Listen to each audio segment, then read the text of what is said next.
আসসালামু আলাইকুম রহমতুল্লাহি বারাকাতু। বর্তমান সময়ে একটা ভাইরাস জ্বর আমাদের সমাজের মধ্যে ব্যাপকভাবে ছড়িয়ে ছিটিয়ে আছে। তো এই ভাইরাস জ্বর থেকে বাঁচার জন্য রাসূলুল্লাহ সাল্লাল্লাহু আলাইহি ওয়াসাল্লাম শক্তিশালী একটি দোয়া আমাদেরকে শিখিয়েছেন। বুখারী শরীফের মধ্যে রাসূলুল্লাহ সাল্লাল্লাহু আলাইহি ওয়াসাল্লাম বলেন, জ্বর হচ্ছে জাহান্নামের তাপ, সুতরাং তোমরা এই জ্বরকে পানি দ্বারা ঠান্ডা করো। এবং রসুলের বিভিন্ন হাদিস থেকে জ্বর মুক্তির জন্য বিভিন্ন দোয়া পাওয়া যায়।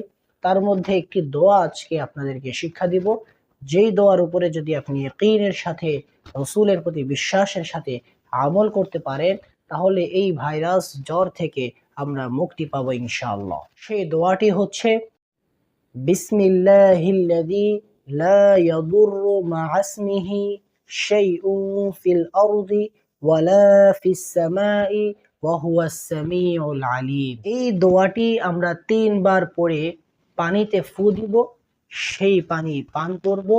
আল্লাহ রাব্বুল আলামিনের উপরে ইয়াকিন রেখে, রাসূলের হাদিসের উপরে বিশ্বাস রেখে আমরা যদি এই আমলটি করতে পারি, তাহলে আমাদের এই ভাইরাস জ্বর সহ বিভিন্ন জ্বর, যে সমস্ত জ্বর আমাদের হয়ে থাকে, এই জ্বর জনিত সমস্যা থেকে আল্লাহ রাব্বুল আলামিন আমাদেরকে মুক্তি দান করবেন ইনশাআল্লাহ। সম্মানিত দর্শক শ্রোতা, একজন মুমিন হিসেবে, একজন মুসলিম হিসেবে বিভিন্ন রোগ আর ব্যাধি এর থেকে মুক্তির জন্য সর্বপ্রথম আমাদেরকে আল্লাহ রাব্বুল আলামিনের দ্বারে আমাদেরকে হাজিরা দিতে হবে, আল্লাহর কাছে সাহায্য চাইতে হবে।